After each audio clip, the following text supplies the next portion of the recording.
Hey everyone, my name is Venelin, and in this video we're going to have a look at Llama 3.3 by Meta AI, and we are going to test how good it is. Let's get started. The team at Meta AI have released Llama 3.3, which is an evolution over Llama 3.2, and currently it is only a text-based model.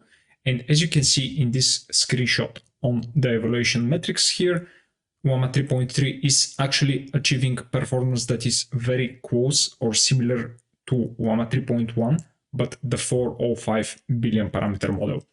Also, this model is very close to GPT-4o and Gemini 1.5. Independent evaluations from Artificial Analysis, which is a company located in California that is doing just that, evaluating different LLMs, at least on their Twitter page, say that this model, the Llama 3.3, is achieving a level of intelligence that is something like Llama 3.1 and leapfrogging the November release of GPT-4o. So this is the first independent analysis based on that. And here you can see that the model has jumped a lot of the other models, at least according to their evaluations. And I'm going to link down into the description of this video their webpage so you can dig deeper into the evaluation that they're doing. But some of the more important increases are biggest increase in MAT 500, which of course is a MAT-based evaluation. Currently, the model is available from the HuggingFace hub. Only the 7 billion parameter model is available. I'm not really sure if other versions like 14 billion or something like that will be available as well. But this model right here, at least for now, context length remains the same, 128k of tokens with around 15 trillion tokens for the pre-training. This model is a multilingual. You can see the languages right here, at least the supported ones. And the knowledge cutoff is of December 23. So not much different compared to the previous Llama versions. Pretty much as the model was released on the HuggingFace hub, there was a version on the Ollama libraries. And here you can see that this is a new state-of-the-art 70 billion parameter model, according to the authors, of course. And this model is available with 4-bit quantization. As you can see here, it is roughly, 43 gigabytes of storage. And probably you would need quite a good GPU in order to run this. And once again, the author state here that this model offers similar performance compared to Llama 3.1. Let's check if this is truly the case. Personally, I don't have a machine that can handle even the Ollama version of this model. So we're going to be using the Groq API, and this will be free for you if you just go and take an API key for that. Here you can choose the model. There are essentially two different versions, the versatile, which is I guess the default one, and then there is a version that is using speculative decoding, which might be quite a bit faster. Even still, the normal or the versatile version is quite fast. Let me show you. Okay, so you can see that the output was received pretty fast. I have a Jupyter notebook in which I'm going to test the model on different criteria. I'll have a look at how the model does at coding, how well can it summarize text, how well can classify data, can it write social media posts, can we use it as a RAG application, and how good it is in data extraction overall. So these are the main criteria that I try to evaluate the LLMs for my local use cases. And even though in this case I'm going to be using the Groq API, still the evaluation is going to be the same. So first I'm going to install the Groq API. You need your API key in order to run this. And the more important part here is the call model function. This will be available in the notebook that will be available in the description of this video. The first prompt is that I want this model to be able to write some hip-hop lyrics. Often the Llama models are quite censored, and this is a very large problem if you have a bit more sensitive text.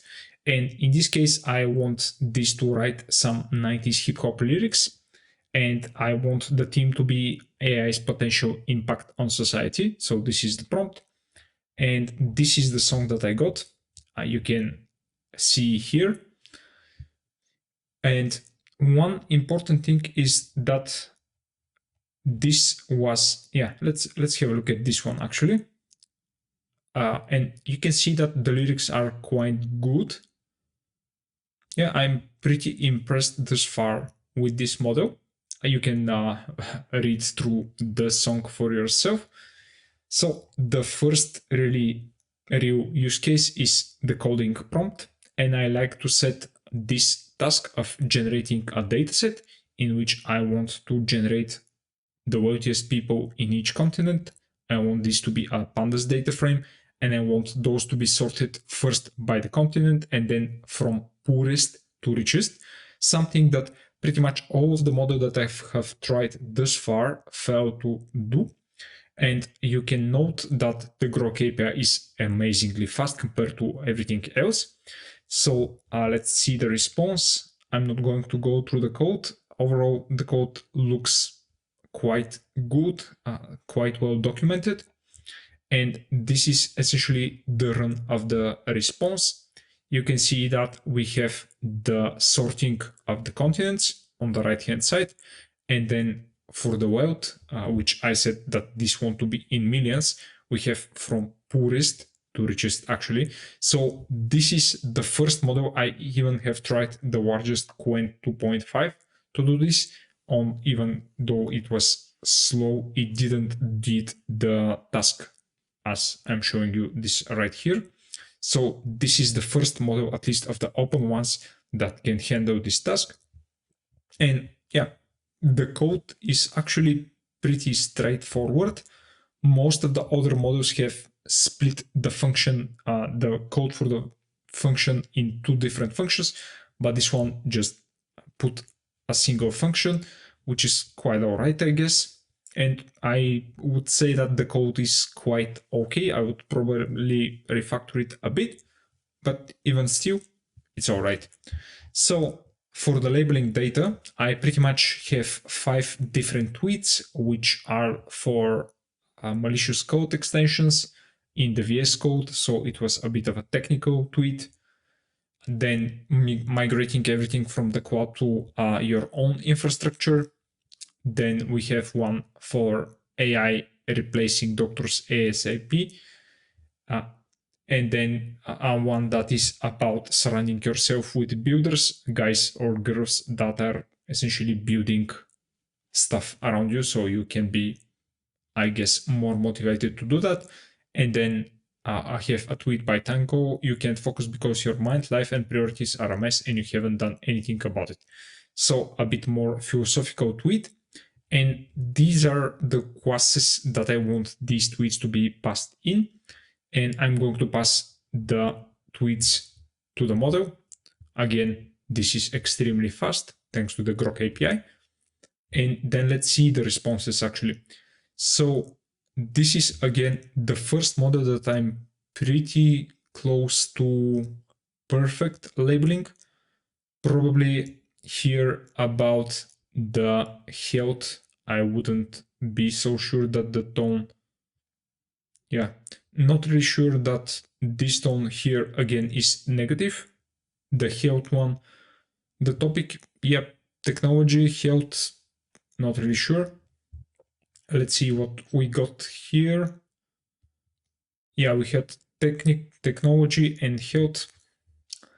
Yeah, probably technology actually is a good topic. So I would say this was perfect, and some of the tweets were not easy to decipher. I'm not sure about the elementary complexity of this one, but I guess everybody should understand what is happening here. Probably that's all right again. Okay, so for the summarization, I have a text that is from Meta's latest earnings report. And here I can show you pretty much the summary of that. And I went through the numbers and they look quite good. One thing that I noticed with this model is that it is quite brief. compared to the Quen model. For example, the Quen model and some of the other models were actually much more provided much more expanded summaries, where here I would say that this model captured very well what is the gist of the meta earning reports. You can see here revenue increase with a specified number of billions, etc., etc. You can go through this. It is again available on GitHub. Next, I want this to produce a LinkedIn post. And the LinkedIn post actually is quite similar to what we got here. One thing that I have noticed is that this model didn't add any emojis, any rockets, you know how stuff are happening on social media. Share your thoughts with some hashtags. Yeah, if you probably instruct this model, it won't add those. But you can see that again, we had a nice summary, and since this is a LinkedIn post, the model was able to produce much longer text. Probably I should add a case where this is actually a tweet, but not a LinkedIn post, and have a look at if those types of models are actually able to condense the information into, let's say, 100 or 150, 60 characters. Okay, so next we have data extraction from a receipt. This receipt was passed to Llama parse, so this is where essentially the markdown was taken from. And I'm going to show you the correct answer for this receipt.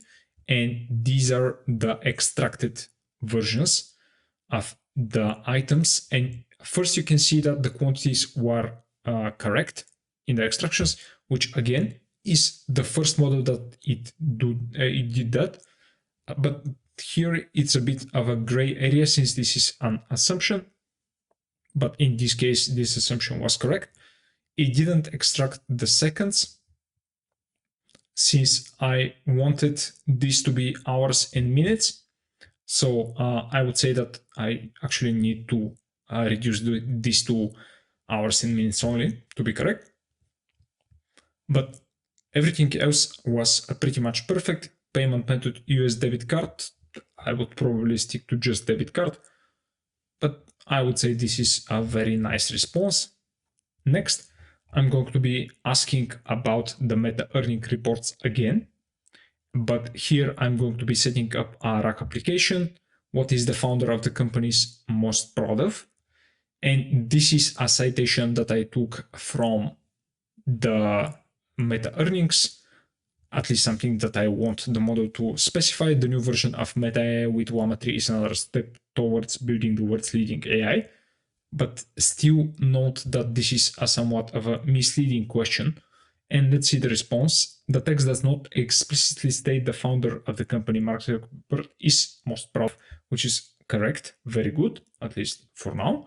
However, it does quote him as saying it's been quite a good start of the year. The new version of the Meta AI with Llama 3 is another step towards building the world's leading AI. So this is again the first model that took a look at the question and tried to speculate a bit.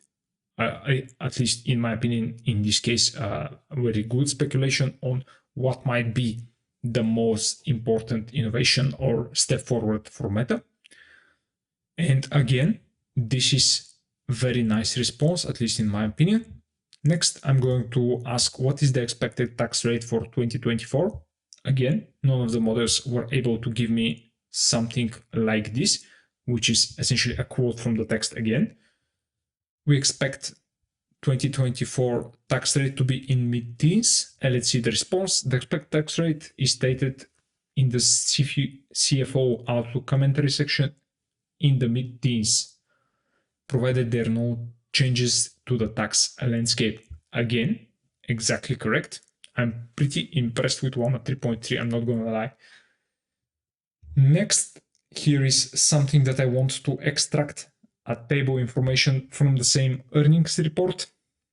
And you can see here the correct table and the one from the model. Apart from the brackets around here, you can see that the year here, which corresponds to this column, the numbers are exactly correct. And for 2024, again, exactly correct numbers.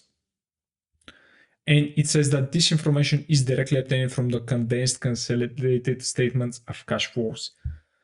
I had some questions in the previous video where you guys were asking, does this information that you're asking about is available in the text? Probably I should probably ask for information that is not available within the text. That would be a good test. But in all of those cases, the information was pretty much available into the markdown that I've used to pass to the models. So those types of models should be able to tokenize and then extract the information since it is available within their prompt, essentially. And the last one, which again, none of the models were able to cover, is this very simple table. Create a table with operating margin, effective tax rate, and cost of revenue for 2023 and 2024. This is the table that I got from the document. And the previous models were trying to calculate some of those numbers, etc. But again, these numbers are available within the text. Let's see how Llama 3.3 is doing. And I'm again pretty blown away. As far as I can see, this is exactly the correct. These are exactly the correct numbers, which is again great. And this is pretty much the end of our evaluation. As you can see, Llama 3.3 actually passed with flying colors. Maybe we should increase the difficulty of these tests. So this is it for this video. We've seen how the Llama 3.3 within the Groq API is performing quite well on our evaluations. And we've seen that this model can be extremely fast to respond. Of course, this is a very censored model. Probably some post-training or fine-tuning would help you get even better results on tasks that Meta don't want you to do. But even still, the model appears to be working quite well. I'm eager to try this model into agentic frameworks. And if you want to see a video on that, please let me know down into the comments of this video. Thank you for watching, guys. Please like, share, and subscribe. Also, join the Discord channel of this video, of our community, and I'm going to link this into the description of this video again. There, I'm going to be parsing more information and news that are related to AI more often compared to here on YouTube. So thank you for watching, and I'll see you in the next one. Bye.